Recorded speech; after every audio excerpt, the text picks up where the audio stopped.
Saat ini jamaah yang belum diangkut di Muzdalifah jam segini.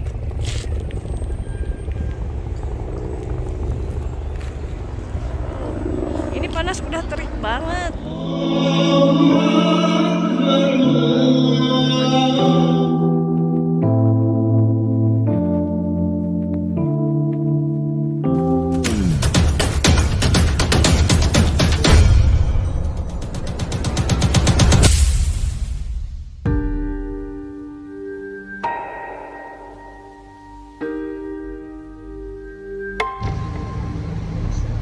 Kotak 4 masuk.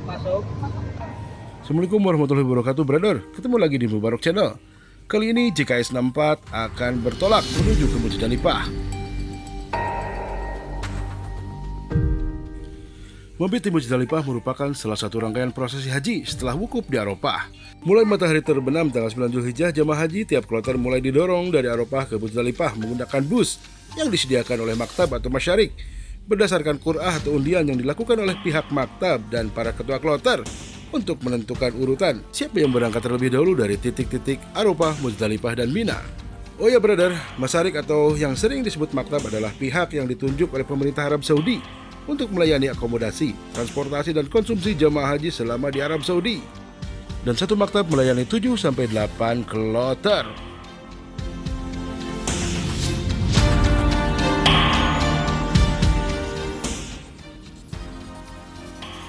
Brother, saat ini tepat pukul 00.32 waktu Arab Saudi. Jamaah JKS 64 sudah semuanya terangkut atau sampai di Muzdalifah untuk mabit di Muzdalifah. Alhamdulillah brother, prosesnya yang memang cukup melelahkan ya, karena harus menunggu jemputan bis Tarodudi. Jadi harus betul-betul menguras energi lah. Jadi persiapkan betul-betul fisik dan mental brother, karena ibadah haji ini memang 75%-nya adalah ibadah fisik. Ya selain kita mempersiapkan ikhtiar, dan juga harus senantiasa berdoa. Lihat brother, di belakang saya banyak sekali jamaah-jamaah yang sedang mabit di Muzdalifah. Ikutin terus brother.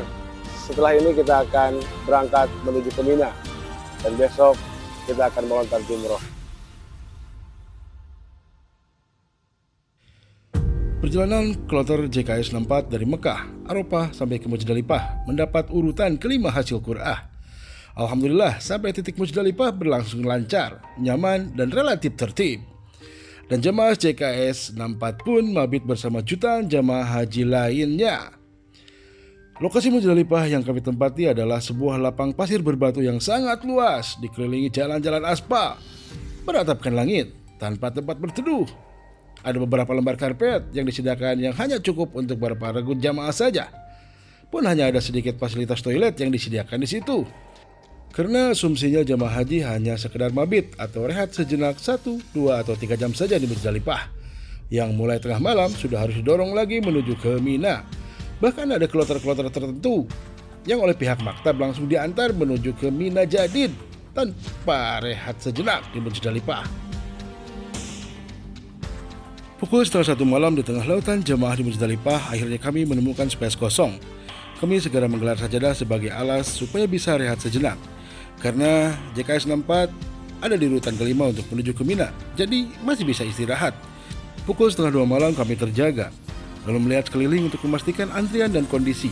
Ternyata masih sangat padat, padahal seharusnya para jamaah kloter antrian 1-4 sudah harus berangkat menuju ke Mina.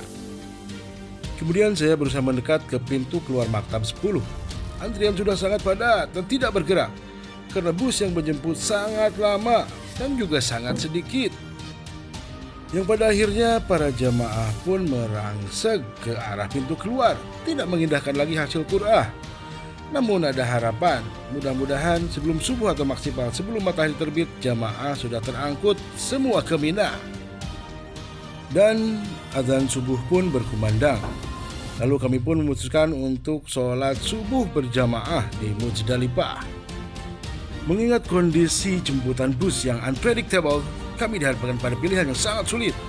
Intinya supaya bagaimana jamaah yang sudah terkuras kondisi fisiknya bisa segera sampai di Mina sebelum terpapar matahari. Jarak dan Muzdalifah ke Mina sebetulnya tidak terlalu jauh, brother. sekitar 3 km saja.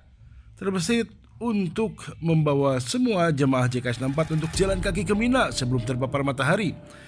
Namun mengingat banyak lansia dan juga Risti juga yang pakai kursi roda, juga pada membawa tas perbekalan yang sangat berat, plan ini pun urung. Namun jika tidak bergerak, resiko yang cukup mengerikan pun mulai terbayang. Heat stroke. Di Eropa saja yang masih pakai tenda ber-AC, ada 4 orang jemaah JKS 64 yang kena heat stroke. Akhirnya bagi jemaah yang fit dan masih kuat disarankan untuk berjalan ke Mina dengan membawa lansia Risti yang berkursi roda. Sedangkan yang lain menunggu bus saja sambil merapat ke pintu keluar berharap segera bisa terangkut. Pukul 6.13 langit pun mulai terang. Saya sempat melaporkan ke Wang Sektor terkait kondisi Rio di Muzdalifah saat itu. Dan akhirnya matahari pun menyapa ribuan jamaah yang masih menunggu di Muzdalifah tanpa atap untuk berlindung, tanpa sarapan, dan tidak ada air minum.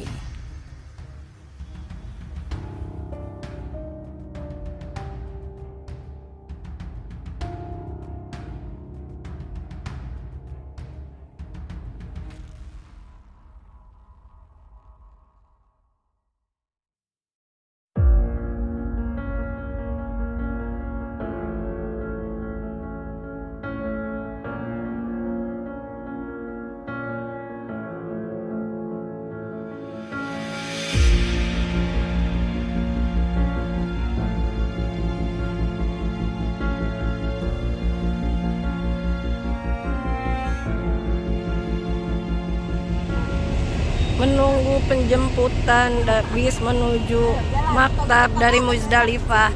Saat ini belum terangkut. Masih banyak jamaah termasuk jamaah Maqdis lansia yang tidak siap jalan kaki. Tuh, lihat begitu banyak yang belum terangkut. Hari udah mulai terang. Cuaca udah mulai panas, stok air menipis. Allahumma yassir wala tu'assir. Ini lihat di Muzdalifah masih banyak. Tuh. Ini semua kekurangan air minum ini. Udah panas begini. Ini orang Arabnya kok nggak ada gitu ya yang keliling ngirim air minum. Kumaha ada mobil polisi berkeliling tadi nggak berhenti, coba kenapa harusnya heran ada jamaah panas-panasan kirim air minum. Jamaah yang belum diangkut di Muzdalifah jam segini.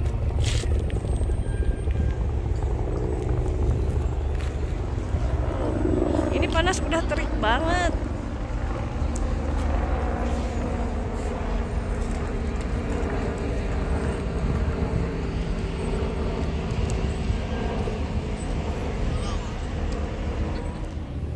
Brother, ternyata di luar prediksi.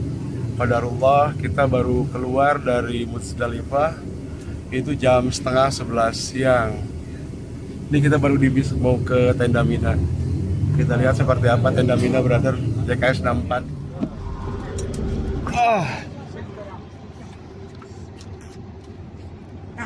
Oke, Bu. Oh. Sok, Mak. Ayo, Mak. Hati-hati, Mak. Hati-hati. Oh, hebat. Oh, hebat.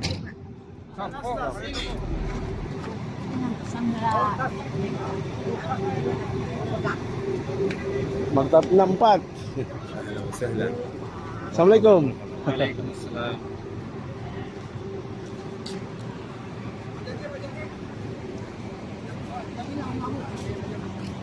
Nawan.